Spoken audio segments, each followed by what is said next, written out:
Okay so आज हम लोग जो टॉपिक स्टार्ट करेंगे वो है फेमिनिज्म।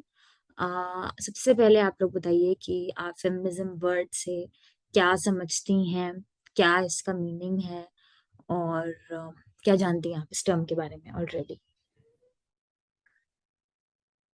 कोई भी सिस्टर हमारे साथ शेयर करें। फेमिनिज्म वर्ड आजकल बहुत ज़्यादा यूज़ होता है, मीडिया में भी, स्कूल्स में भी, यूनिवर्सिटीज़ में भी, ऑफिसेज में भी, पॉलिटिक्स में भी।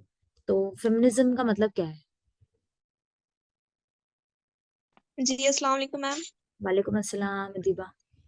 मैम, फेमिनिस्ट का मतलब है कि जितना राइट मर्दों के है उतना ही राइट्स औरतों को भी मिलना चाहिए। ओके जी। और कोई सिस्टर? अस्सलाम वालेकुम। अभी के टाइम में फेमिनिज्म जो मोस्टली यूज होता है वो इसी के लिए यूज होता है, फॉर इक्वल राइट एंड ये सारी चीजें, इक्वल राइट्स हो गए और इक्वल अपॉर्चुनिटीज हो गए एज मैन। यस। तो अभी के टाइम में तो इसको इसको इसी तरह से लिया जाता है। Okay, equality. हम इसको इस तरीके से समझेंगे कि फेमिनिज्म में it is basically a movement जिसमें जो भी आपके आइडियोलॉजी है, जो आपका पॉलिटिकल मूवमेंट है, जो आपका सोशल मूवमेंट है और जो आपका इंटेलेक्चुअल आपकी इंटेलेक्चुअल एक्टिविटीज हैं, वो सेंटर्ड होती हैं इस बेसिस पे कि सारे जेंडर्स जो हैं वो इक्वल हैं। ठीक है, सारे जेंडर्स जो हैं वो इक्वल हैं। It is not just about main and women, it is talking about all the genders. ठीक है। सबसे पहले तो ये जो टर्म है फेमिनिज्म, ये किसने दिया है? ये एक फ्रेंच ऑथर ने दिया है जिनका नाम है चार्ल्स फूरियर। इन 1837 इन्होंने फेमिनिज्म वर्ड जो है इन्होंने पहले दिया। और फ्रेंच में यही वर्ड यूज होता है, फेमिनिन। ठीक है, तो ये फेमिनिन जो वर्ड है ये फ्रेंच वर्ड है, उसी से फेमिनिज्म आ गया। किसी के चीज के भी आगे इज्म लग जाता है तो वो एक आइडियोलॉजी, एक मूवमेंट, एक पूरे एक स्ट्रक्चर को, एक पूरे डॉगमा को रिप्रेजेंट करने लगता है। ठीक है, जैसे हमारे पास हो गया कैपिटलिज्म। दैट मीन्स कैपिटल का इज्म है, वो कैपिटल प्लस इज्म दो वर्ड से मिला के बना है। तो फेमिनिज्म में दो वर्ड्स क्या है? एक फेमिनिन का फेमिन एंड इज्म। इज्म कहते हैं किसी भी मूवमेंट को, किसी भी आइडियोलॉजी को, किसी भी थॉट को जो हमारी चीज को स्ट्रक्चर करती है, बेसिकली जिसके अराउंड सारी चीजें होती हैं। तो फेमिनिज्म के क्या मतलब है कि फेमिनिज्म यानी कि विमेन से रिलेटेड जितनी भी चीजें हैं उसके अराउंड चीजें स्ट्रक्चर करेंगी। यहाँ पर जो फेमिनिज्म का मतलब आज ब्रॉडली लिया जाता है वो यही है कि जितने भी सारे मूवमेंट्स हैं, जितनी भी सारे कोशिशें हम कर रहे हैं किस चीज के लिए, सारे जेंडर्स में इक्वालिटी बनाने के लिए, सोटू से, तो उसको कहते हैं यहाँ पर फेमिनिज्म। यहाँ पर हम फेमिनिज्म की बात कर रहे हैं। तो फेमिनिज्म में हमने यही सीखा कि बेसिकली जो आज मतलब लिया जाता है वो ये है कि सारे जो जेंडर्स हैं वो इक्वल हैं। और ये थ्योरी जो स्टार्ट हुई वो किसने वर्ड दिया है? एक फ्रेंच ऑथर ने दिया है। ओके, अब यहाँ पर हमें ये देखना होगा कि ये वर्ड कहाँ से स्टार्ट हुआ है। ठीक है, कि ये वर्ड कहाँ से आया है। तो सबसे पहले हम बात करेंगे कि इस टर्म के स्टार्ट होने से पहले क्या हमारी सोसाइटी थी, क्या वेस्टर्न सोसाइटी थी, क्या दुनिया के हालात थे अबाउट विमेन। ठीक है, तो उसमें हम ये समझेंगे कि हिस्टोरिकली उनके साथ, विमेन के साथ जो था है वो इनजस्टिसेस होते थे। ठीक है, विमेन के साथ हिस्टोरिकली इनजस्टिस होता था। और वो कैसे होता था कि उनको जो है वो सो टू से डोमेस्टिक कामों में या जो जो हाउस होल्ड चोर्स हैं उसमें उनको लगाया जाता था और उनकी कोई वैल्यू नहीं थी एज सच। ठीक है, उनकी कोई वैल्यू नहीं थी और उनको सिर्फ एक कमोडिटी की तरह ट्रीट किया जाता था, जिनका काम होता था सिर्फ घर में रहना और घर के काम करना। ठीक है, और दूसरी चीज ये कि उनकी कोई पब्लिक लाइफ नहीं थी। पब्लिक लाइफ से मुराद ये है कि ना तो वो प्रॉपर्टी ओन कर सकती थी, ना तो वो कोई एजुकेशन हासिल कर सकती थी, और ना ही उनका कोई प्रोफेशन हो सकता था, ना ही वो जो पॉलिटिकल सिस्टम है उसमें उनकी कोई से होती थी, ना वो वोट कर सकती थी। इस तरीके की जो डिस्क्रिमिनेशंस थी ये वेस्टर्न सोसाइटी में बहुत ज्यादा प्रोमिनेंट थी। ओके, जिसमें विमेन के खिलाफ जो है वो डिस्क्रिमिनेशन होती थी। ओके तो इसको काउंटर करने के लिए बेसिकली ये मूवमेंट शुरू हुआ, ठीक है। जो भी उनके साथ इनजस्टिसेस हो रहे थे वेस्टर्न सोसाइटी में, उसको काउंटर करने के लिए ये चीज शुरू हुई। और जब मैं वेस्टर्न सोसाइटी की बात कर रही हूँ तो मैं ऑल ओवर द वर्ल्ड सबकी ही बात कर रही हूँ इसमें। इसमें यूरोप आ जाएगा, अमेरिका आ जाएगा, यूएसएसआर आ जाएगा, एंड इवन ऑस्ट्रेलिया, न्यूजीलैंड, ये सारी जितनी भी कंट्रीज हैं बड़ी बड़ी, उन सबकी यहाँ पर बात हो रही है। And we are not talking about the Muslim world right now, ठीक है। अभी हम मुस्लिम वर्ल्ड की बात नहीं कर रहे हैं। अब इसमें क्या आइडिया क्या था? आइडिया ये था कि विमेन जो हैं ये कमतर इंसान होती हैं। विमेन जो हैं ये कमतर इंसान होती हैं, और ये बड़े बड़े जो हमारे फ्रेंच रेवोल्यूशन के ऑथर्स थे, राइटर्स थे, जिन्होंने इनकरेज किया था इन्फ्लुएंस रेवोल्यूशन को, जैसे कि रूसो, उनके अकॉर्डिंग ये ओपिनियन था, उनका ओपिनियन ये था विमेन के बारे में, that they are silly and frivolous creature born to subordinate men. कि उनका मकसद ही लाइफ में ये है विमेन का कि वो मर्दों से सबऑर्डिनेट हो, मर्दों के नीचे रहें। वो सिली होती हैं, उनके अंदर दिमाग नहीं होता है। ये सारी जो भी सोच थी ये रूसो की थी, जो फ्रेंच रेवोल्यूशन के बेसिकली आप कह सकते हैं को इनकरेज करने वाले या जिसको इनिशिएट करने वाले एक इम्पॉर्टेंट थिंकर हैं फ्रांस के।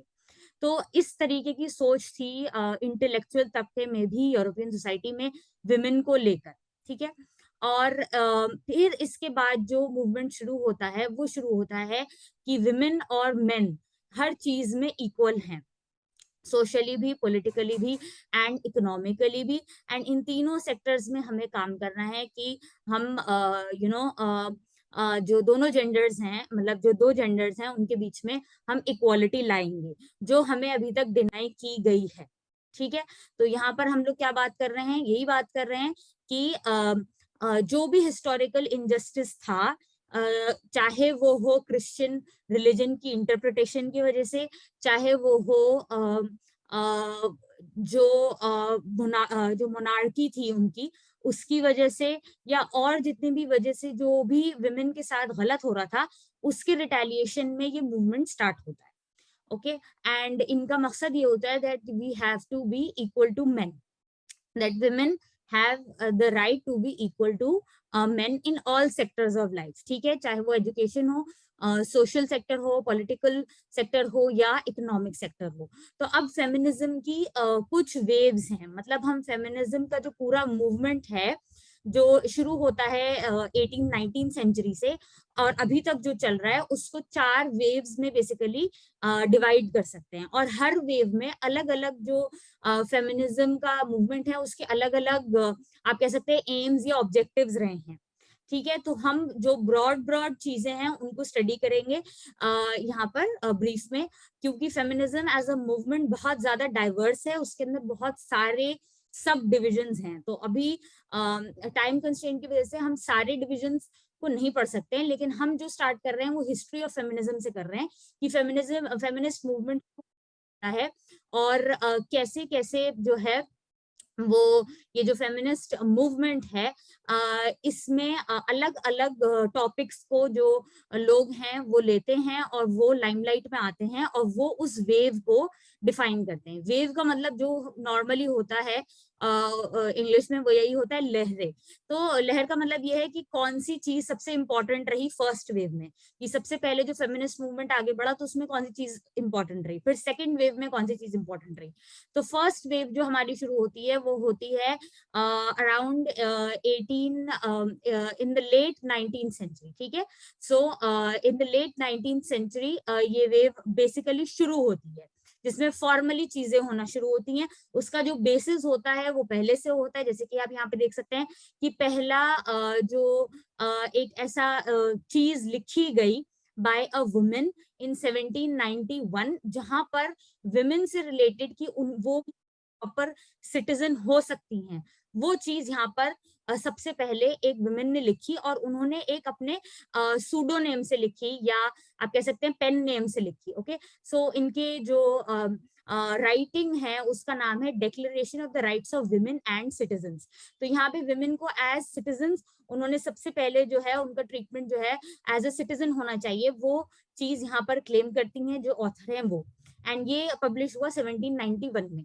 सो यहाँ पे बात क्या हो रही है कि विमेन जो है वो इक्वल सिटीजन्स है।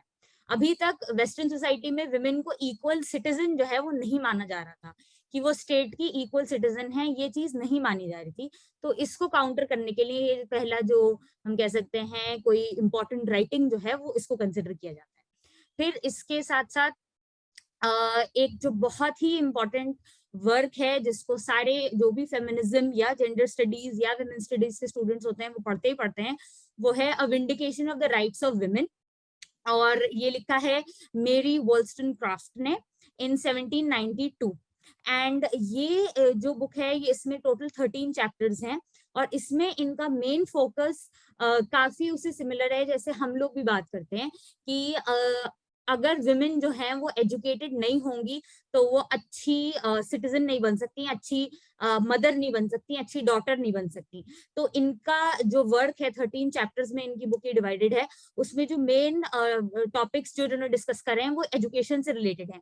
क्योंकि तब जो वेस्टर्न सोसाइटी थी it was not like the period of prophet Muhammad सल्लल्लाहु अलैहि वसल्लम, या जो हमने बाद में कैलिफेट में या बासी एज में या उमैयद एज में भी इवन थोड़ा बहुत ये चीज हम देखते हैं कि इन द मुस्लिम वर्ल्ड की विमेन फिर भी जो है वो काफी एक्टिव थी इन द एजुकेशन सेक्टर। लेकिन वेस्ट में ऐसा नहीं था and they were denied many things, unlike जो हमारे इस्लामिक सिस्टम में था। ऑल्दो वो भी धीरे धीरे करके 20th सेंचुरी तक पूरा फेड हो गया, लेकिन जो बिगिनिंग थी हमारी वो ठीक थी। इनके यहाँ ये प्रॉब्लम थी कि वेस्ट में कि विमेन को एजुकेशन से बहुत ज्यादा दूर रखा गया था और उनको बिल्कुल भी अलाउड नहीं था कोई भी चीज करना। एंड इसमें बहुत सारी और चीजें सब लेयर्स हैं इसके साथ साथ, जैसे चर्च जो था वो बाइबल के अलावा कोई और बुक नहीं पढ़ने देता था, और फिर पूरा एनलाइटनमेंट मूवमेंट होता है, और ये सारी चीजें जो हैं ये इसके अंदर सब इंक्लूडेड हैं। तो वो आपको थोड़ी सी वेस्टर्न हिस्ट्री भी पढ़ेंगे तो और समझ में आएगा। लेकिन यहाँ पर ये जो वर्क है ये इंपॉर्टेंट इसलिए है क्योंकि यहाँ पे ये एजुकेशन सेक्टर की बात कर रही हैं, जहाँ पे विमेन को एक्टिवली पार्टिसिपेट करना चाहिए और उनको राइट होना चाहिए कि वो तालीम हासिल करें, ताकि वो एक अच्छी सिटीजन, एक अच्छी मदर, एक अच्छी ह्यूमन बीइंग बन सके। अब इसके बाद जो नेक्स्ट है वर्क वो है the subjection of women, and this work was written by J.S. Mill and in 1869। तो यहाँ पर इन्होंने एक ये भी एक इम्पॉर्टेंट वर्क है जिसको आप लोग स्टडी कर सकते हैं, पढ़ सकते हैं इसके बारे में। यहाँ पर भी इन्होंने जो वुमेन राइट्स हैं उसी से रिलेटेड बात करी है। और फर्स्ट वेव में ये चीज आप लोग ध्यान रखिए कि जितनी भी बात हो रही है वो बिल्कुल बेसिक चीजों की हो रही है, जैसे एजुकेशन, एंड एजुकेशन से भी ज्यादा जो इम्पोर्टेंट बात हो रही है वो हो रही है विमेन राइट टू वोट की, विमेन्स राइट टू वोट या विमेन्स पॉलिटिकल पार्टिसिपेशन, जो कि बिल्कुल जीरो था। ओके, ऑल्दो वहां पे जैसे फ्रांस में या और कंट्रीज में मोनार्कीज थी, तो वी हैव टू अंडरस्टैंड कि मोनार्की में नॉर्मल सिटीजन्स को तो राइट ही नहीं था वोट करने का। ठीक है, नॉर्मल सिटीजन्स को राइट ही नहीं था वोट करने का। लेकिन धीरे धीरे करके उन्होंने जो यू कैन से जो लैंडलॉर्ड्स थे या जिनके पास भी प्रॉपर्टी थी उन मेन को तो इजाजत दे दी वोट करने के लिए, लेकिन विमेन को इजाजत नहीं मिल रही थी, राइट। तो इसीलिए ये मूवमेंट जो है ये शुरू होता है जहां पर राइट्स की बात हो रही है विमेन की, कि वो भी वोट कर सकती हैं, वो लोकल बॉडीज में भी वोट कर सकती हैं और आगे भी वोट कर सकती हैं। तो ये जो सफ्रेजेट मूवमेंट है ये भी इसी को कहते हैं जहाँ पे वोटिंग राइट्स की बात करती हैं विमेन। तो यहाँ पर एक वर्क है डिक्लेरेशन ऑफ सेंटिमेंट्स, इसके बारे में आप लोग सर्च कर सकते हैं, इसको पढ़ सकते हैं। ये यूएस में एक ऑथर ने लिखा है, एंड यूएस के ऑथर ने लिखा है। और जो फर्स्ट वुमेन राइट्स कन्वेंशन होती है वो होती है 1848 में। इस कन्वेंशन से पहले ये डिक्लेरेशन ऑफ सेंटिमेंट्स इस ऑथर ने जो है वो लिख दिया था, जहाँ पे वुमेन राइट्स की वुमेन राइट टू वोट की बात हो रही थी। फिर इसके साथ साथ जो वर्किंग क्लास वुमेन है उनकी अपनी थोड़ी और कंसर्न्स थी, जैसे कि जो मतलब नीचे के तबके की वुमेन थी, जो काम करने वाले तबके की वुमेन थी, उनकी प्रॉब्लम्स ये थी कि they were concerned more with the wages, hours and protective legislations etcetera. तो एक स्पीकर थी ट्रूथ्स नाम की, सोजर्नर ट्रूथ्स नाम की, जिन्होंने एक स्पीच दी थी जिसको ओहायो में जिसको पब्लिश जब किया गया न्यूज़पेपर्स में, तो उसको एंट आई अ वुमेन के नाम से पब्लिश किया गया, और इसी नाम से ये स्पीच जो है वो फेमस हो जाती है, जहां पर वो स्लेवरी से रिलेटेड चीजों की बात कर रही हैं, वर्किंग क्लास वुमेन से रिलेटेड चीजों की बात करती हैं। और एंट आई अ वुमेन जो हेडिंग देते हैं न्यूज़पेपर्स, फ्रेंच न्यूज़पेपर्स वगैरह, तो वो फेमस हो जाती है इस नाम से। इनकी जो स्पीच है कि ये बात करती है कि क्या मैं एक वुमेन नहीं हूँ, और उससे रिलेटेड जो भी इनकी डिमांड्स हैं, जो बेसिक इनकी डिमांड है related to voting rights and basic proper condition of human living, तो उससे रिलेटेड जो भी ये बात कर रही हैं वो इसमें आ जाती है। फिर उसके बाद जो है एक नेशनल वुमेन सफरेज एसोसिएशन बनती है इन 1869। कहाँ पर बनती है? ये यूएसए में बनती है। इसके बाद नेशनल वुमेन्स पार्टी बनती है 1916 में। फिर इसके बाद हम देखते हैं कि अलग अलग कंट्रीज में जो है वो वोटिंग राइट्स मिल जाते हैं।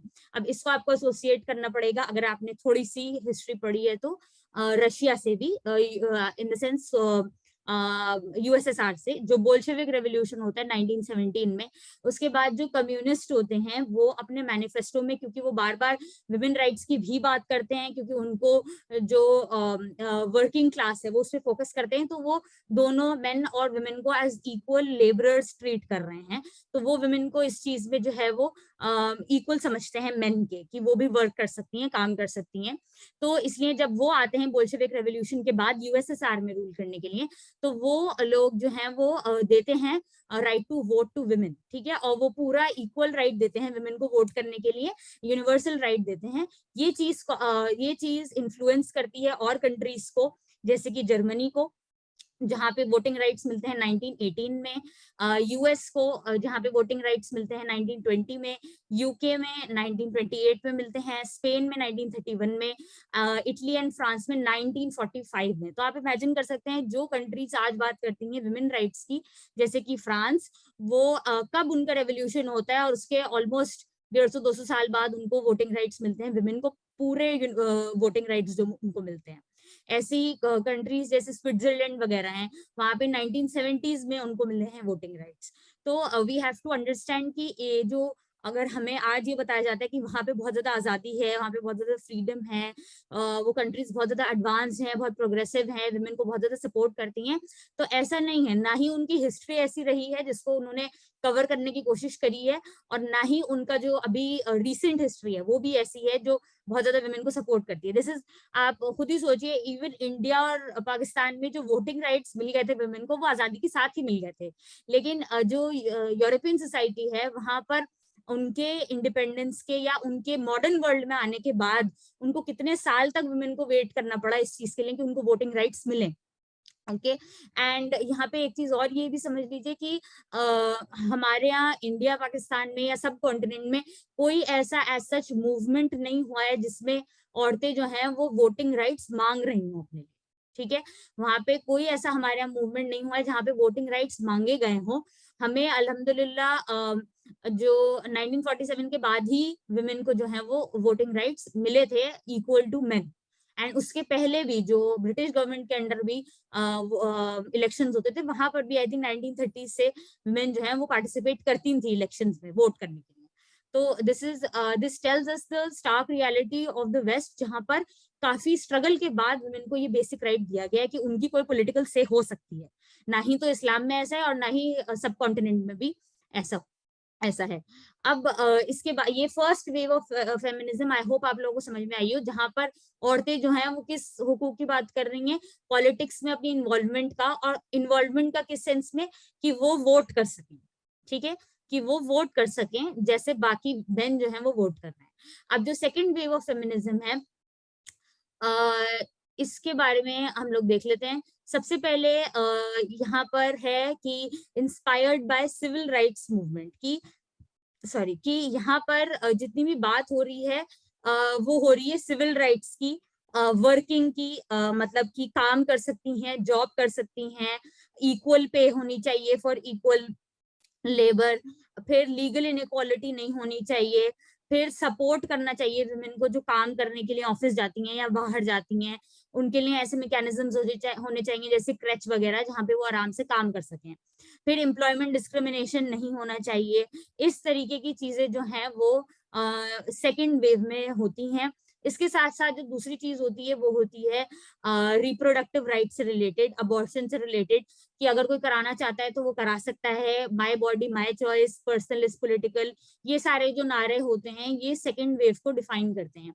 जहाँ पे पर्सनल इज पॉलिटिकल का क्या मतलब होता है कि अगर जो भी चीज पॉलिटिक्स में हो रही है वही हमारे घर को भी रिफ्लेक्ट कर रही है। मतलब ये कि अगर पॉलिटिक्स में मर्द जो है वो बहुत ज्यादा डोमिनेटिंग है या डोमिनेट कर रहे हैं, तो वही चीज हमारे घर में भी हो रही है। तो ये चीज नहीं होनी चाहिए, इसको हमें रिवर्स करना है, इसके लिए काम करना है। फिर ये सारी जो चीजें हैं, पॉजिटिव सेक्सिज्म, कि अगर किसी को हाउ डू एक्सप्लेन, कि अगर किसी को अपने मतलब रिलेटेड टू पोर्नोग्राफी जो मूवमेंट है वो भी इससे रिलेटेड है कि पोर्नोग्राफी होनी चाहिए या नहीं होनी चाहिए, सेक्सुअल ऑब्जेक्टिफिकेशन होना चाहिए या नहीं होना चाहिए।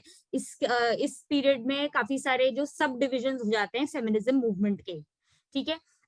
और यहाँ पर नेशनल ऑर्गेनाइजेशन फॉर वुमेन बनती है नाउ करके, and campaign for legal equality, ये अभी भी ऑर्गेनाइजेशन वर्क करती है यूएसए में, एंड इनके लैक्स ऑफ सपोर्टर्स हैं।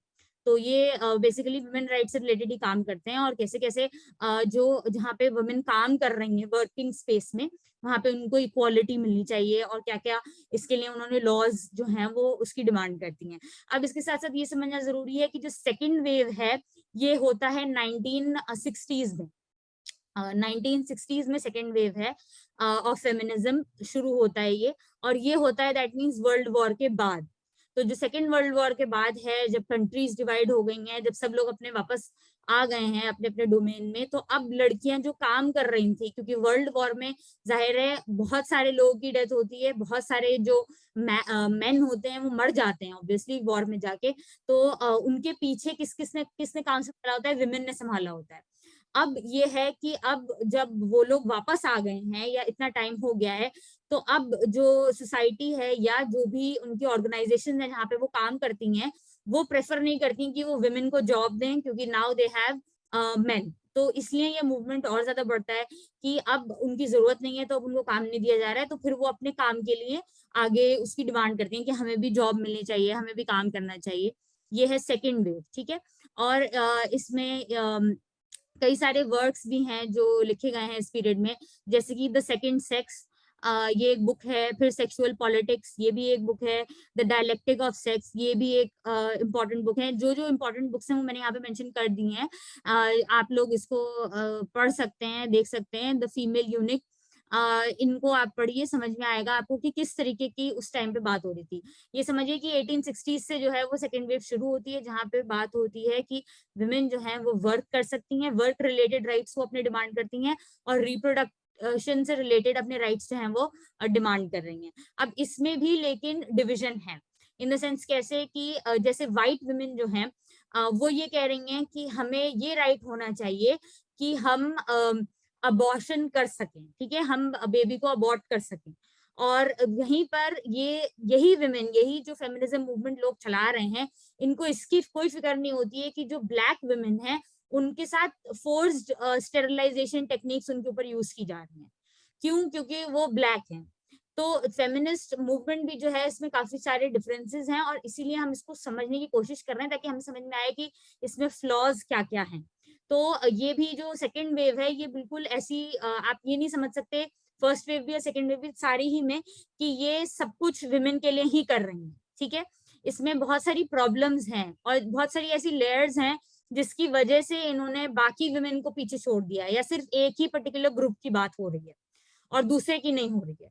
तो उसको हम समझ रहे हैं यहाँ पर। तो ये मैंने आपको एक एग्जांपल देख के समझाने की कोशिश करी है कि ये भी चीज प्योर नहीं थी। इसका जो क्रिटिसिज्म है वो किस तरीके से किया जाता है और क्यों किया जाता है और सही किया जाता है। ओके, अब इसके बाद हम थर्ड वेव पे आ जाते हैं। थर्ड वेव ऑफ फेमिनिज्म क्या है? थर्ड वेव ऑफ फेमिनिज्म शुरू होती है 1990s में। 1990s में ये शुरू होती है, और इसमें जो बातें होती हैं, जैसे फर्स्ट वेव में क्या बात हो रही है, पॉलिटिकल राइट्स की, जिसमें राइट टू वोट की बात हो रही है। ठीक है।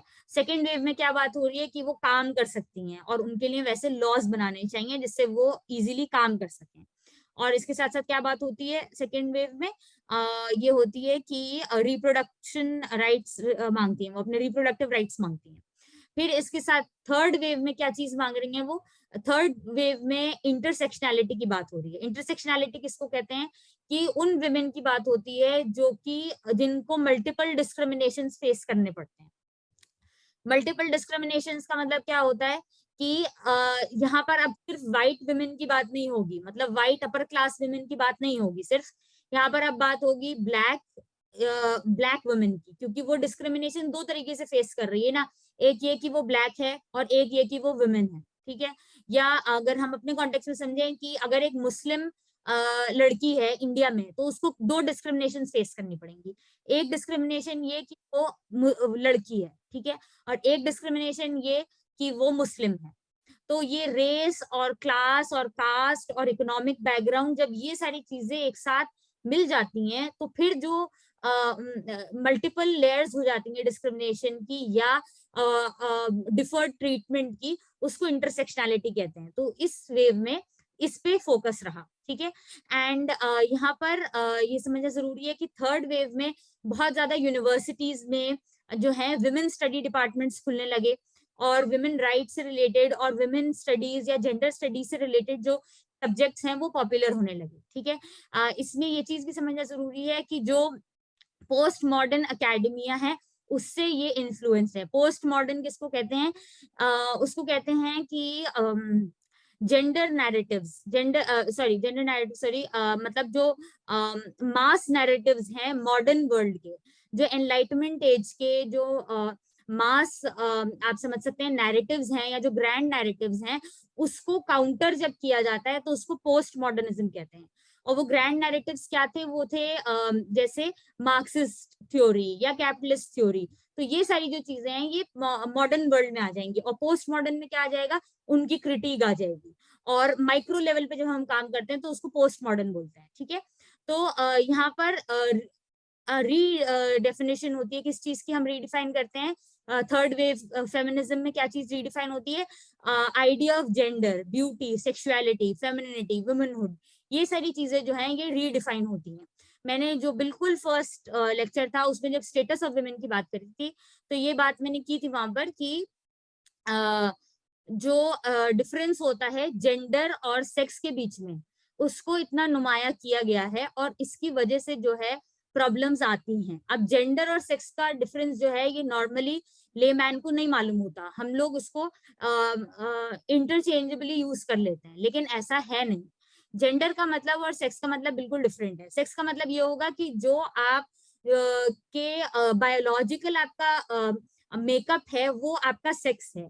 और जेंडर वर्ड किसके लिए यूज किया गया, जो आपका सोशल या आपका जो आपका सोशल आप कह सकते हैं थिंकिंग है या आपकी जो इंटेलेक्चुअल थिंकिंग है या जो आपकी फीलिंग्स हैं या जो आप अपने आप को समझते हैं वो चीज जेंडर हो गई। ओके, तो आप इस चीज को डिफरेंस समझने की कोशिश करिए कि सेक्स में सिर्फ जो आपका बायोलॉजिकल नेचर है वो आएगा और जेंडर में जो आपका थॉट प्रोसेस है या जो आपकी अपब्रिंगिंग है वो दोनों में रादर जो आपका थॉट प्रोसेस है वो दोनों में से किसी भी जेंडर में से हो सकता है, ठीक है, किसी की तरफ भी इंक्लाइंड हो सकता है।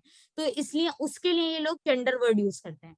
ऐसे ही फीमेल या मेल किसके लिए यूज होगा, जो आपका जो आपकी बायोलॉजिकल मेकअप होगा उसके हिसाब से मेल या फीमेल यूज होगा। और विमेन और मैन कब यूज होगा, जो आपकी सोच होगी, जो आपकी सोच होगी, जिस तरीके की आपकी अपब्रिंगिंग, जिस तरीके की आप अपने आप को सोचेंगे, जिससे आप अपने आप को परसीव करेंगे। If a woman is playing an active role in her society then her gender is she is a woman. देखिए इसको ऐसे देखिए, इसका मतलब ये नहीं है जैसे आपने अभी ये क्वेश्चन किया है, हम इसको ऐसे समझेंगे कि आप अपनी सोसाइटी में ऐसे अब फिनोमेना और ज्यादा बढ़ गया है ये कि जो ट्रांसजेंडर्स होते हैं या और इस तरीके के जितने भी लोग होते हैं, जो क्वीर कम्युनिटी है, वो इसको इस वर्ड इन वर्ड्स के साथ ही वो प्ले अराउंड करते हैं और पूरा अपना नैरेटिव बदलते हैं। वो क्या कहते हैं कि हमारा सेक्स जो है वो ये सो एंड सो है, ठीक है, लेकिन हमारा जेंडर जो है वो ये है, ये है, ठीक है। तो इसको वो कैसे करें, हमारा सेक्स अगर मेल है, ठीक है, लेकिन हमें लगता है कि हम विमेन से ज्यादा आइडेंटिफाई करते हैं, हमें ऐसा लगता है कि हम ज्यादा अपने आप को विमेन से क्लोजर समझते हैं, तो ये उनकी जेंडर आइडेंटिटी हो जाती है। तो वो इस जेंडर आइडेंटिटी के बेसिस पे अपने आप को वुमेन कहेंगे, लेकिन वो बायोलॉजिकली मेल होते हैं। तो यहाँ पर आप इस चीज को समझने की कोशिश करिए। आई होप सिस्टर आपको समझ में आया हूँ मैं क्या कह रही हूँ, कि जो आपका सेक्स है वो आपका बायोलॉजिकल सेक्स है, लेकिन जो आप अपने आप को बनाने की कोशिश कर रहे हैं, या आप कहते हैं कि नहीं सेक्स तो सिर्फ बायोलॉजिकली होता है, उसमें और चीजें डिफाइन नहीं होती हैं, कि क्या मेरी सोच होगी, क्या मेरे इंटरेस्ट होंगे, या क्या और चीजें होंगी, तो वो चीज जो है वो जेंडर में आ जाएगी, और वो मैं अपने आप को खुद आइडेंटिफाई करूंगा या करूंगी। तो उस चीज को जेंडर आइडेंटिफिकेशन बोलते हैं ये लोग। ओके, तो ये सारे जो वर्ड्स है ना, जेंडर आइडेंटिफिकेशन या जेंडर पर से का बहुत ज्यादा यूज, या सेक्सुअलिटी, ये सारे वर्ड्स अभी थर्ड वेव ऑफ फेमिनिज्म से 1990s ऑनवर्ड्स जो है वो बहुत ज्यादा यूज में आने लगे हैं। अब सेक्सुअलिटी किसको कहेंगे, कि कोई अपने आप को रिकॉग्नाइज करता है एज अ मेल और अ फीमेल। फिर इसी से जो भी हमारे अभी आजकल के जो इश्यूज चल रहे हैं related to the transgender community, वो फ्लरिश हुए हैं, rather I would say develop हुए हैं। तो ये चीज है। अब यही जो मैं बात एक्सप्लेन करती कि जेंडर जो है वो बाइनरी नहीं होता है, इट इज कंटिन्यूम। मतलब ये कि बाइनरी का क्या मतलब होता है, जिसमें सिर्फ दो ही ऑप्शन होते हैं। ठीक है, बाइनरी का क्या मतलब होता है, जिसमें सिर्फ दो ही ऑप्शन होते हैं। अब जेंडर को इन्होंने क्या समझाया है थर्ड वेव में, कि जेंडर कोई ऐसी चीज नहीं है जिसमें सिर्फ दो ही पॉसिबिलिटीज होंगी, मेल एंड फीमेल। मतलब आप दो ही पॉसिबिलिटीज होंगी कि मैन इज हेट्रोसेक्सुअल, नो। इसमें क्या इन्होंने समझाने की कोशिश करी है कि डायनामिक हो सकता है, मल्टीपल चीजें हो सकती हैं, कोई बायसेक्सुअल भी हो सकता है, कोई होमोसेक्सुअल भी हो सकता है। ये सारी चीजें जो हैं ये इन्होंने अब जो है इसके अंदर थर्ड वेव में आ गई, कि express fully your set of traits, कि आपकी ट्रेट्स जो हैं जरूरी नहीं है कि या तो वो मेल हो या वो फीमेल हो, वो फ्लूइड भी हो सकते हैं, जेंडर फ्लूइड भी हो सकते हैं। ये सारे जो वर्ड्स हैं, जेंडर फ्लूइड, जेंडर सेक्सुअलिटी, इन सब पे आप सर्च करिए, आपको पता चलेगा कि कैसे कैसे ये वर्ड्स यूज किए जाते हैं और ब्रेन वॉशिंग की जाती है बेसिकली। तो ये है। And then sexist in nature, sexist word भी आप लोगों ने सुना होगा, कि आप जो अपोजिट सेक्स है उसको अटैक करने की कोशिश कर रहे हैं।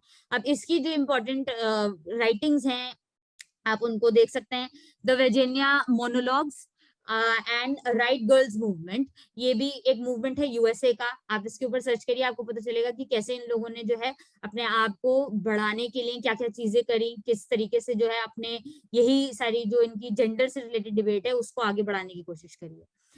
फिर इन्होंने यहाँ पर ये भी बताया कि जैसे यहाँ पे मैडोना और लेडी गागा एक्सेट्रा जो है वो इसके रिप्रेजेंटेटिव्स रहे थर्ड वेव ऑफ फेमिनिज्म के। ये भी मतलब समझे जाने लगे कि ये रिप्रेजेंट करते हैं इस वेव ऑफ फेमिनिज्म को। अब थर्ड वेव ऑफ फेमिनिज्म के बाद जो हम बात करेंगे वो है फोर्थ वेव ऑफ फेमिनिज्म की। yes I will tell at the end, okay, that why we need to know about all this. जो फोर्थ वेव ऑफ फेमिनिज्म है वो ये है कि जब मॉडर्न जब मीडिया का जो रोल है वो इसमें आ जाता है, और मी टू जैसे जो मूवमेंट्स हैं वो कॉमन हो जाते हैं। तो 2010 ऑनवर्ड्स जो है वो फोर्थ वेव ऑफ फेमिनिज्म है, according to some scholars and according to some theorist rather. ये है कि थर्ड वेव ही अभी तक चल रही है, एंड कुछ थ्योरिस्ट के अकॉर्डिंग ये है कि 2010 ऑनवर्ड्स जो है, क्योंकि बहुत ज्यादा यूज हो रहा है मीडिया का टू डिस्कस दीज मैटर्स, तो हमारी फोर्थ वेव ऑफ फेमिनिज्म शुरू हो गई है इन 2010। अब यस इसके साथ हम ये बात करेंगे अब कि फेमिनिज्म के कितने मतलब हम कहते हैं कि फेमिनिज्म गलत है या फेमिनिज्म क्या है, इसको जब समझने की कोशिश कर रहे हैं या इसकी थोड़ी सी अभी हिस्ट्री समझी है हमने, इसमें हमें ये पता भी होना जरूरी है कि फेमिनिज्म के बहुत सारे जो हैं वो सब डिविजन्स हैं। ओके, बहुत सारे, कोई एक नहीं है, कई सारे हैं। आप मार्क्सिस्ट फेमिनिज्म ले लें, आप इस्लामिस्ट फेमिनिज्म ले लें, आप बुद्धिस्ट फेमिनिस्ट ले लें, पोस्ट मॉडर्न फेमिनिज्म ले लीजिए, या यहाँ पे कुछ फेमिनिज्म हम यहाँ डिस्कस करेंगे, radical feminism, anarcho feminism, liberal feminism. तो ये सारी जो फेमिनिज्म्स हैं इनमें कुछ कुछ चीजें डिफरेंट हैं, और जो फोकस है वो फेमिनिस्ट पर ही है, in the sense equality of genders as such है, लेकिन इसके साथ साथ दो तीन चीजें और इसके अंदर ऐड हो जाती हैं या सब्ट्रैक्ट हो जाती हैं। ओके, सो यहाँ पर एनार्को फेमिनिज्म क्या कहता है कि हमें एनिहिलेट कर देनी है family, okay, private property, state etcetera for true liberty, कि हमें इन सब चीजों से दूर हो जाना है, ठीक है, हमें पेट्रियार्की को स्मैश आउट करना है, हमें प्राइवेट प्रॉपर्टी नहीं चाहिए, हमें फैमिली नहीं चाहिए, और हमें जो है वो तभी असली आजादी मिलेगी। फिर इंडिविजुअलिस्ट फेमिनिज्म क्या कह रहा है कि गवर्नमेंट का रोल बिल्कुल मिनिमम होना चाहिए, गवर्नमेंट को कोई जरूरत ही नहीं है विमेन को एम्पावर करने की, विमेन अपने आप को खुद ही एम्पावर करेंगी। सोशलिस्ट फेमिनिज्म क्या कहेगा कि जो कैपिटलिज्म है ये फेमिनिज्म का मेन रीजन है, वो उसको ऐसे एक्सप्लेन करते हैं कि प्राइवेट प्रॉपर्टी होती है, और प्राइवेट प्रॉपर्टी, सबसे पहले प्राइवेट प्रॉपर्टी पे मैन ने कब्जा कर लिया, मतलब मर्दों ने कब्जा कर लिया, और विमेन जो है वो कांस्टेंट साइकिल में रही उस टाइम पर हिस्ट्री में, बर्थ एंड रीबर्थ की, इन the sense birth and rebirth in the sense birth pregnancy recovery, birth pregnancy recovery, ये वाला जो साइकिल है उसी में रही, तो वो प्राइवेट प्रॉपर्टी पे कभी ओन नहीं कर पाई, ठीक है, इसलिए जो है वो कैपिटलिज्म गलत है और हम सोशलिस्ट फेमिनिज्म लाएंगे। फिर इसके साथ साथ Amazon feminism celebrating physical strength of mythical female heroines. फिर और इसके साथ देखिए आप, लिबरल फेमिनिज्म है, इक्वल एक्सेस होना चाहिए, प्रैग्मेटिक चेंज होना चाहिए इंस्टीट्यूशनल लेवल पे, मतलब जो हमारे इंस्टीट्यूशंस हैं उनको चीजें सुधारने की कोशिश करनी चाहिए, वुमेन को आगे लाने की कोशिश करनी चाहिए। रेडिकल फेमिनिज्म की हमें पूरी तरह जो पेट्रियार्कल सिस्टम है उसको पूरी तरह बदल देना है, और जो होमोसेक्सुअलिटी है उसको प्रमोट करना है, सेपरेटिज्म को प्रमोट करना है, ये रेडिकल फेमिनिज्म कह रहा है। तो ये अलग अलग तरीके हैं जिससे इन लोगों ने ये जो फेमिनिज्म की अलग अलग ब्रांचेस बेसिकली अब कंसिडर करी जाती हैं, लेकिन इन सब का ट्रू एम क्या है? The true aim of feminism is to seize culture and give it a feminine voice, कि आप जो है उस जो कल्चर अभी आपकी सोसाइटी में प्रेवलेंट है उसको सीज करें, उसको खत्म करें, एंड हम उसको एक फेमिनिन वॉइस देंगे, ठीक है, उसको एक फेमिनिन नेचर। जी, तो अब आई होप आप लोगों को ये चीज समझ में आई हो कि फेमिनिज्म किस की इतनी सारी टाइप्स हैं और इतने सारे उसके डिविजन्स हैं, बेसिक हिस्ट्री कहाँ से शुरू हुआ और कहाँ तक आ गया, ठीक है। अब इसके बाद टू डिफरेंस फेमिनिज्म, ओके, अब यही सवाल जो अभी सिस्टर शायद मंतशा ने भी किया, कि कि हम लोग ऐसा क्यों पढ़ रहे हैं और हमने किस तरीके की, मतलब इसको अगर हम फेमिनिज्म को समझने की कोशिश कर रहे हैं तो क्यों कर रहे हैं। तो यहाँ पर कई सारे क्वेश्चंस उठते हैं फेमिनिस्ट मूवमेंट जब आप पढ़ेंगे तो। सबसे पहला ये है कि is there between men and women, क्या मेन और वुमेन के दरमियान, मर्दों के और खवातीन के बीच में कोई फर्क है या नहीं है, अगर है तो किस तरीके का है, और क्या जैसे जेंडर की बात की जाती है तो क्या वो एक सोशल है, एक सोशल कंस्ट्रक्ट है, दैट मीन्स कि सोसाइटी ने बनाया है उस चीज को, जेंडर को, या वो एक नेचुरल कंस्ट्रक्ट है, या फिर वो नेचुरली इनहेरेंटली हमारे अंदर है वो चीज, ठीक है। तो आप लोग खुद बताइए कि क्या मर्दों में और खवातीन में कोई डिफरेंस है, और अगर है तो किस तरीके का है। और ये जो जेंडर की बात अभी मैंने समझाने की भी आप लोगों को कोशिश करी है कि क्या ये एक सोशल चीज है जो हमारी बस सोसाइटी ने ये वर्ड यूज कर दिया है कि मर्द और औरत अलग अलग होते हैं, और मर्द सिर्फ ट्रक्स चलाएंगे और औरतें सिर्फ डॉल्स के साथ खेलेंगी, लड़कियां, तो या फिर ये एक नेचुरल चीज है, इनहेरेंटली ये चीज है, आप लोग बताइए। जी, यस, जी, एनीबडी, आप लोगों ने सुना है ना ध्यान से जो मैं बता रही थी, या आप लोग कंफ्यूज हो गए हैं? जी मैम, अस्सलाम वालेकुम। वालेकुम मैम अस्सलाम। ये तो एक नेचुरल चीज है जो अल्लाह ताला की बनावट ही ऐसी है कि अल्लाह ताला ने मर्दों को अलग बनाए हैं और औरतों को अलग बनाए हैं। मर्दों यस, के जो फिजिकली उनको ऐसे यानी स्ट्रांग रखे हैं, और हाँ, औरतों का जो है फिजिकली वो थोड़ी वीक होती है, लेकिन दोनों के इमोशनल अलग है, दोनों हाँ, के जो है किरदार जो है वो अलग है। ओके, अल्हम्दुलिल्लाह। और कोई sister?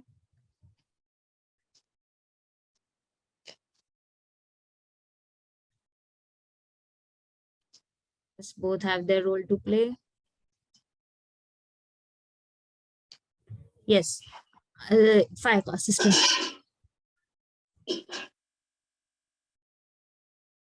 Ji, sister फाइका।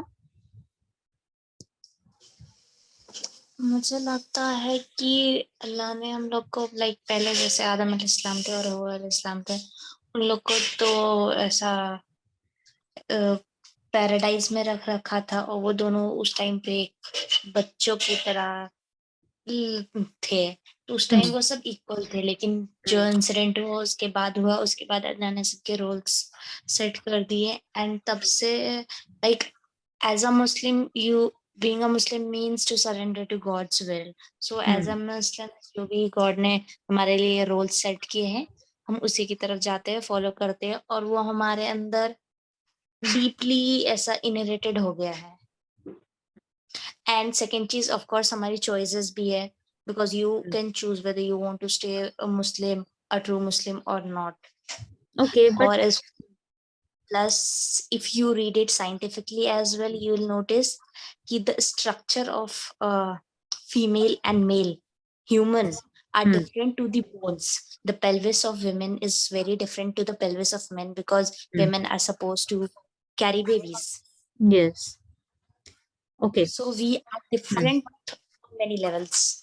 yes, both natural and social. Okay, spiritually all of us are equal. Okay, मतलब ये कि in the sight of God all of us are equal. अल्लाह ताला हमें इक्वल काम के इक्वल अजर देते हैं। ऐसा नहीं होता जैसे यहाँ पर मॉडर्न वर्ल्ड में होता है ना, हमें उसके लिए अल्लाह ताला, सॉरी, जैसे यहाँ पर विमेन को जो है सेकेंड वेव में विमेन ने फाइट करा कि हमें भी इक्वल काम की इक्वल पे मिले, हमें उस चीज की जरूरत नहीं पड़ी। अल्लाह ताला ने हमें ऑलरेडी सूरह आल इमरान में ये चीज बता दी है कि इक्वल वर्क जो के लिए आप कोई भी अमल करेंगे तो अल्लाह ताला उसका अजर हमें इक्वली देगा।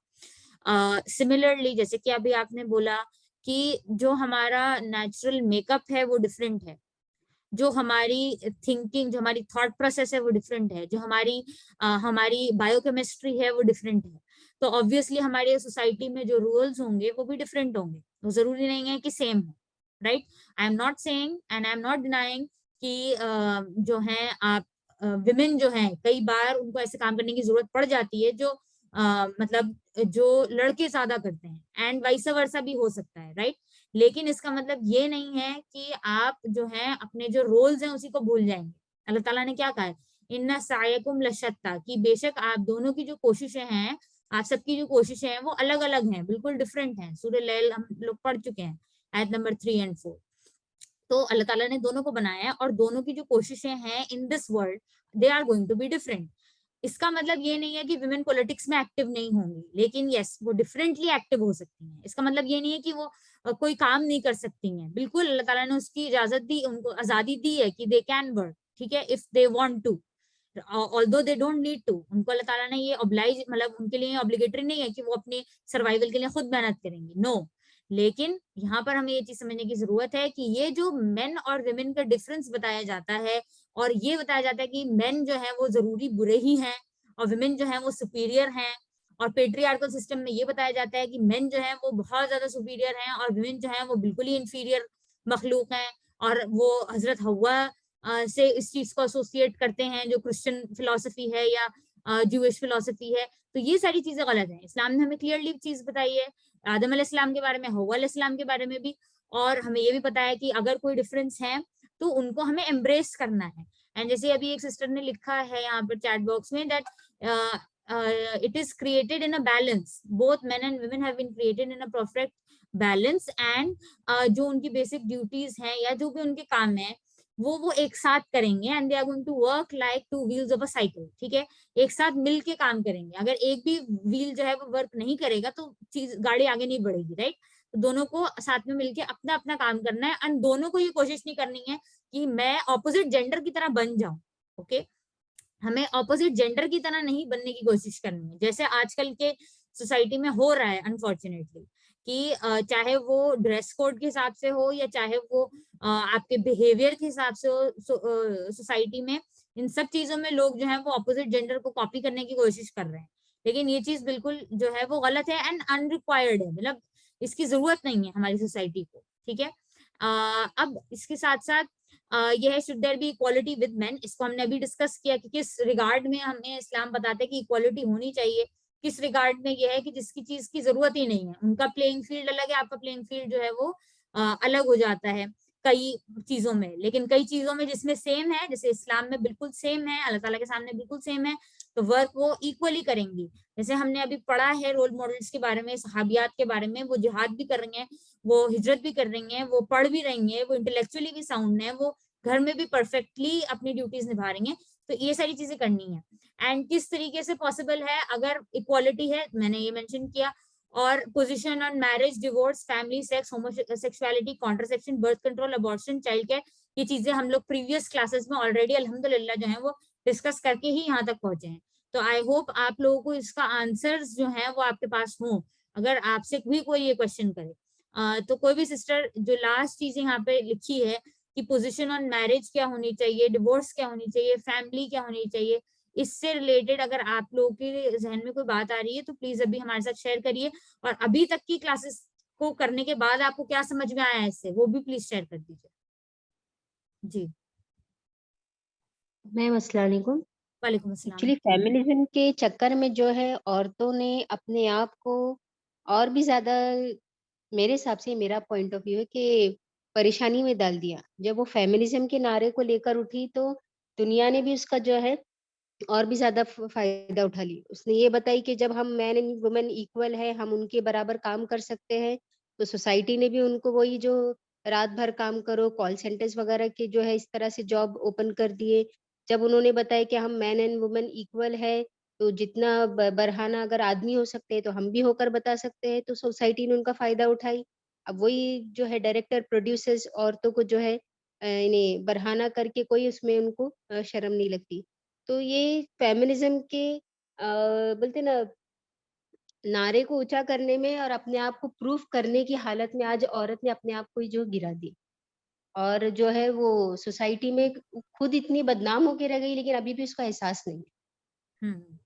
और जो इस्लाम जो इज्जत देता है उसका उन लोगों को जो है शऊर ही नहीं है, और सो आज भी वो लोग ये जो जी जी जी आप कंप्लीट करिए। वही कि ये सम अप करने पे कि मैम जो फेमिनिज्म का ये लोग जो इतनी बातें करते हैं, ये लोग नहीं देखे कि इसके नुकसानात के किस तरह से जो है आम औरतें भी और सारी औरतें जो है भुगत रही। यस, और यही चीज हम लोगों ने यहाँ पर समझने की भी कोशिश करी है। मकसद भी इस चीज को समझने का यही है कि फेमिनिज्म का मूवमेंट तो उठा, लेकिन वो भी वुमेन के अगेंस्ट ही यूज हो रहा है, राइट।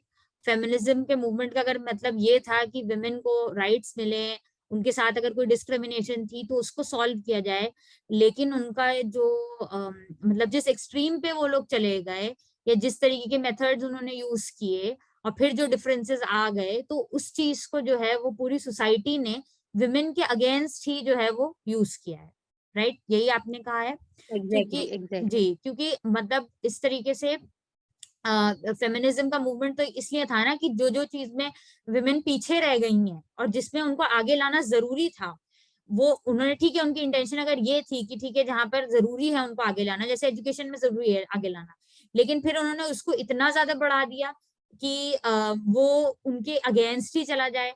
तो इस चीज को हमने यहाँ पर समझने की कोशिश करी है कि फेमिनिज्म का मूवमेंट जो है फिर उसमें इतने सबसेक्ट्स बन गए, इतनी रेडिकलाइजेशन आ गई, इतने एक्सट्रीम पे चले गए हैं कि अब जो है वो जेंडर की ही डिबेट हो रही है कि जेंडर क्या है क्या नहीं है, मैं क्या अपने आप को आइडेंटिफाई कर रहा हूँ या कर रही हूँ, और मैं क्या नहीं हूँ, और मैं बायोलॉजिकली तो अलग हूँ, बायोलॉजिकली फीमेल हूँ, लेकिन मेरा दिमाग जो है वो मेल की तरह सोच रहा है।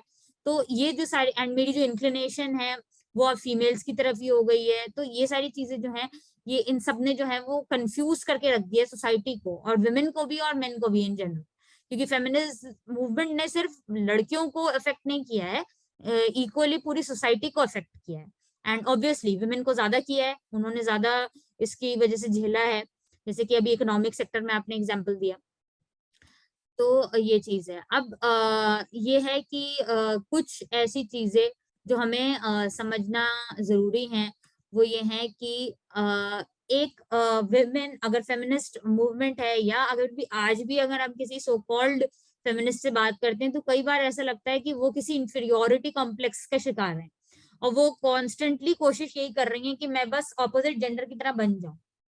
मतलब वो अपने आप को पहले ही कमतर समझ रही हैं, एंड फिर कोशिश ये कर रही हैं कि मैं ऑपोजिट जेंडर जो मुझसे सुपीरियर है उसकी तरह मुझे सारी पावर्स मिल जाए और मेरे पास इनहेरेंटली कोई पावर नहीं है, राइट। मैं हर चीज में जो है वो मर्दों को कॉपी करूंगी, तभी मैं जो है वो फ्री कहलाऊंगी।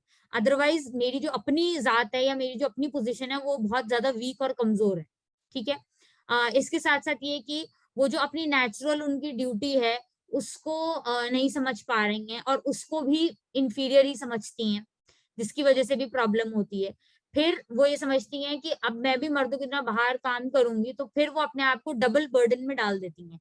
नॉट दैट कि वो वर्क नहीं कर सकती हैं, वो बिल्कुल काम कर सकती हैं, एंड इस्लाम भी इस चीज को की इजाजत देता है, that we have discussed this before, कि क्या कंडीशंस होंगी और किस तरीके से करना है। लेकिन अगर कोई बहुत ज्यादा काम कर रहा है, 12 आवर की अगर उनकी जॉब है या 9 to 5 की भी अगर जॉब है, तो बहुत मुश्किल हो जाता है दोनों चीजों को मैनेज करना, और अपने ऊपर ही जो है जो फीमेल है वो अपने ऊपर ही बर्डन डाल देती है, तो वो भी उनके लिए ही एक प्रॉब्लम बन जाती है, ठीक है, एक नई तरीके की प्रॉब्लम बन जाती है।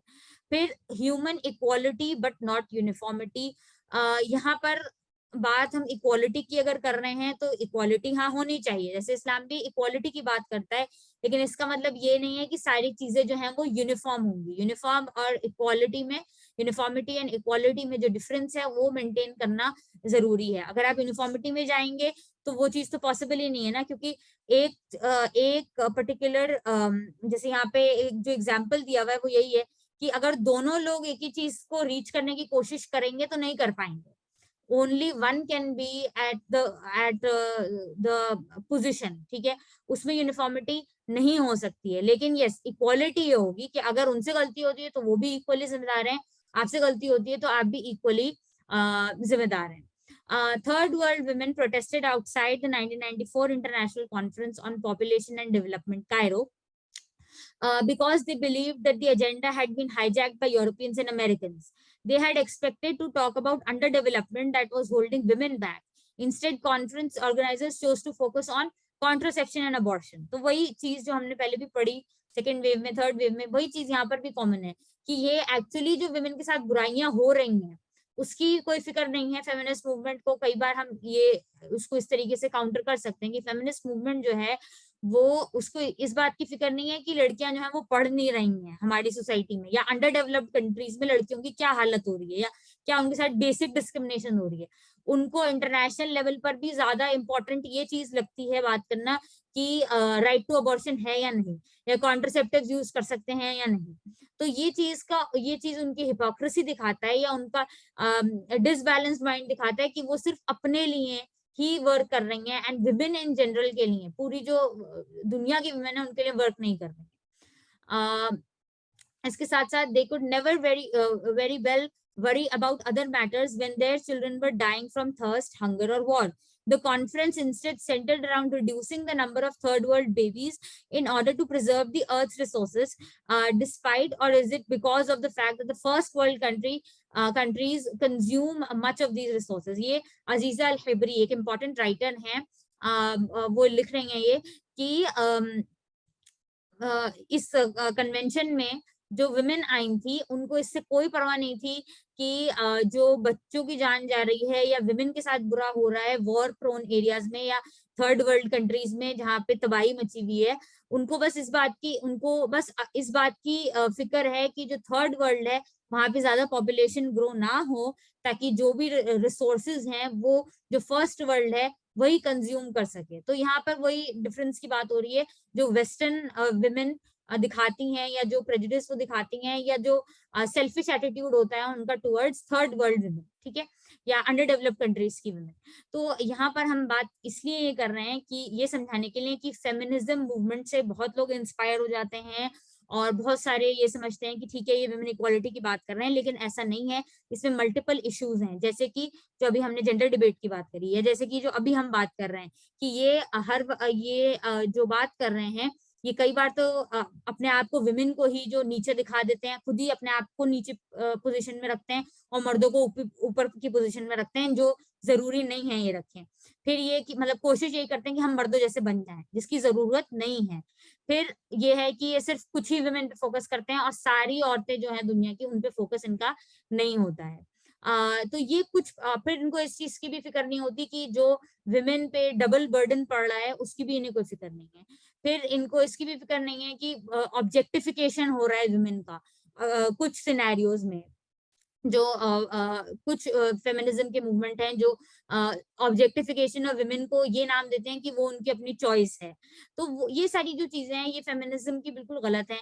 अगर आपको बात करनी है कि विमेन के साथ अगर कोई चीज गलत हो रही है या किसी भी कम्युनिटी के साथ या किसी भी ग्रुप के साथ कोई चीज गलत होती है, तो ऑब्वियसली उसका सोल्यूशन हमारे पास इस्लाम में है कि उस चीज को कैसे अफर्मेटिव एक्शन लेके उसको सही किया जा सकता है या उनको अपलिफ्ट किया जा सकता है। तो हमें as Muslims we don't need feminism as such, क्योंकि हमारे पास ऑलरेडी ऐसे मैकेनिज्म्स इन प्लेस हैं जहाँ पे परफेक्ट इक्विलिब्रियम रीच होगा पूरी सोसाइटी का, जहाँ पे किसी को भी, चाहे वो मर्द हो या वो विमेन हो, उनको किसी भी तरीके की डिस्क्रिमिनेशन या प्रॉब्लम जो है वो फेस नहीं करनी पड़ेगी।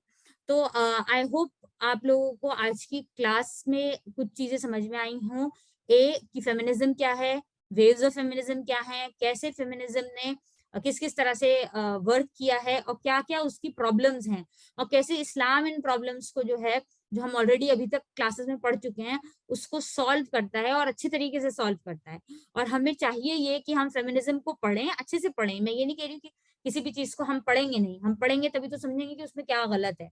तो आप उसको पढ़ें, समझें और फिर क्वेश्चन करें खुद को, और अपने जो हमारे रिसोर्सेज हैं उनको भी रेफर करें ये देखने के लिए कि क्या क्या इस्लाम क्या आंसर दे रहा है इन सारे क्वेश्चंस का जो ये वुमेन उठा रही हैं, और किस तरीके से जो फेमिनिस्ट मूवमेंट अभी जो थर्ड वेव फेमिनिज्म चल रही है उसके क्या क्या प्रॉब्लम्स हो सकती हैं सोसाइटी के लिए, कैसे वो थ्रेट हो सकता है सोसाइटी के लिए अगर इतनी ज्यादा जेंडर और सेक्स और ट्रांसजेंडर्स और इन सारी चीजों को सपोर्ट किया जाएगा, तो क्या क्या प्रॉब्लम सोसाइटी के लिए आ सकती हैं और क्या क्या प्रॉब्लम्स हमारी नेक्स्ट जनरेशन के लिए आ सकती हैं। कि वहां पर ये भी है कि जो बच्चा है वो खुद ही अपनी जो है वो जेंडर डिसाइड करेगा। आप उसका सेक्स बता सकते हैं लेकिन आप उसका जेंडर नहीं बता सकते। इस हद तक चला गया है ये जो मूवमेंट है या ये जो थॉट है, ये आइडिया जो है। तो इसको हमें जब समझेंगे नहीं तो हम इसको काउंटर नहीं कर पाएंगे, इसलिए इस चीज को हमने यहाँ पे समझाने की कोशिश करी है। अगर किसी को कुछ पूछना है, बोलना है, समझना है तो प्लीज आप लोग अभी माइक ऑन कर सकती हैं और बात कर सकती हैं अपनी। जी Sister, I recently came across a video where a man was saying कि during this and this duration, women can abort their babies. Like if the duration is 1 to 100 days, then they can. If it's 100 to 180 or 200 days, then they can only abort if there is any medical condition. And then later, like in the third stage, they can only abort if there is a risk to mother's life. And he said that it was actually confirmed by a sheikh, and he had mentioned some sheikh's name. But is that true? Okay, so when we are talking about abortion, it is quite clear in Islam that you cannot kill a fetus, you cannot kill your children out of fear of poverty. ये तो बिल्कुल clear है इस्लाम में कि आप abortion नहीं कर सकते, आप अबॉर्ट नहीं कर सकते किसी ह्यूमन लाइफ को, क्योंकि हमारे यहाँ ये चीज बिल्कुल क्लियर है कि as soon as the foetus is inside the womb of the mother, उसके अंदर जब रूह फूंक दी गई है तो he is a proper individual. ठीक है, तो अब वो इंडिविजुअल आगे इंशाल्लाह ग्रो होगा, तो आप उसको अगर किसी भी तरीके से without any proper medical reason अगर उसको अबॉर्ट करते हैं तो वो चीज गलत है। ओके अगर कोई मेडिकल रीजन इनफ है, जैसे आपके लिए कोई प्रॉब्लम है या फीटस के लिए कोई प्रॉब्लम है या मदर के लिए कोई प्रॉब्लम है रादर, तो फिर तो it is allowed under medical supervision, लेकिन अदरवाइज इट इज नॉट। अभी रिसेंटली जैसे फीफा वर्ल्ड कप स्टार्ट हुआ था, उसमें जो ओपनिंग सेरेमनी में the boy who was a part of the opening ceremony, उसका लोअर बॉडी पार्ट नहीं था। ये बात उसके जब वो वूम में था तभी पता चल गया था।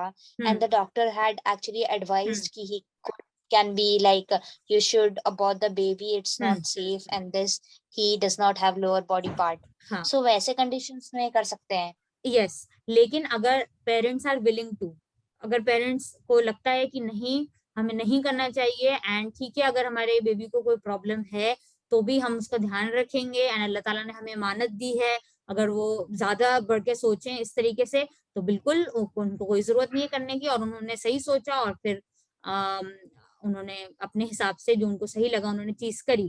अगर कोई मेडिकल कंडीशन ऐसी है बेबी की कि कोई प्रॉब्लम है उसको, तो फिर तो ठीक है, लेकिन अगर कोई प्रॉब्लम नहीं है तो अलाउड है ही नहीं। और अगर प्रॉब्लम के बाद भी अगर वो कंटिन्यू रखना चाहते हैं अपनी प्रेगनेंसी को तो बिल्कुल रख सकते हैं, इसमें कोई ऐसा रूल नहीं है कि आपको अबॉर्ट करना जरूरी हो जाएगा। ओके मैंने मैं जब पढ़ रही थी तो मैंने पढ़ा था कि काफी साइकोलॉजिकल कंडीशंस डिसऑर्डर वगैरह भी हो जाते हैं जब फीटस ग्रो होता रहता है। तो उसमें भी काफी बार डॉक्टर सजेस्ट करते हैं कि अब जी जब फीटस ही है तो अबॉर्ट कर दें। तो क्या जी साइकोलॉजिकल कंडीशंस में भी कर सकते हैं जब यस मेंटल अबनॉर्मलिटी आ जाती है तो? यस बिल्कुल कर सकते हैं, और इसमें कोई प्रॉब्लम नहीं है। अगर कोई भी तरीके का मेडिकल रीजन है, मैं यही तो कह रही हूँ, अगर कोई भी मेडिकल रीजन है जिसके प्रॉब्लम हो सकती है बेबी को खुद या मदर को, तो बिल्कुल कर सकते हैं, उसमें कोई प्रॉब्लम नहीं, कोई क्वेश्चन नहीं है उसमें। अदरवाइज ऑब्वियसली नहीं कर सकते without any medical reason. Okay, I hope आपका आंसर हुआ हो question. and that medical problem can be जी to either of the two and it can be of any nature, कोई सी भी प्रॉब्लम हो सकती है। Yes medical. जी, और कोई सिस्टर जो आज की क्लास हमने समझने की कोशिश करी आज की क्लास में, जो वो आप लोगों को समझ में आया हो तो प्लीज अपना फीडबैक ही दे दीजिए अगर नहीं भी आया तो।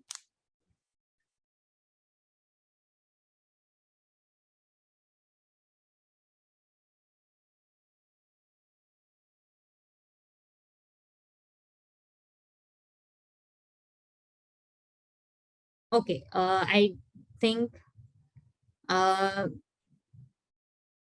ओके तो फिर हम लोग क्लास ओवर करते हैं। अगर आपके कोई क्वेश्चंस नहीं हैं तो आई होप आज की क्लास बेनिफिशियल रही हो, और जो हमने आज पढ़ा है आप लोग कोशिश करिए कि उसके बारे में सोचिए और पढ़िए, क्योंकि ये इम्पोर्टेंट चीज है। अगर आपसे कोई कहता है ना कि इस्लाम जो है वो तो बिल्कुल प्रमोट नहीं करता वेमेन को, हम तो फेमिनिस्ट हैं, तो इसी सब के आंसर करने के लिए आपको ये समझाया जा रहा है हमें पढ़ना जरूरी है कि ये है क्या, जो लड़कियां या लड़के कोई भी कह सकता है कि आई एम अ फेमिनिस्ट, तो उसको कैसे आप समझाएंगे, कैसे टैकल करेंगे उसको। इसलिए ये क्लास ली गई थी। आई होप आप लोगों को समझ में आया हो। मैं होप ही कर सकती हूँ क्योंकि नोबडी इज सेइंग एनीथिंग। चलिए तो फिर हम एंड करते हैं यहाँ पर, इंशाल्लाह नेक्स्ट क्लास में मिलेंगे ऑन वेडनेसडे। अल्लाह हाफिज, अस्सलाम वालेकुम व रहमतुल्लाहि व बरकातुहू।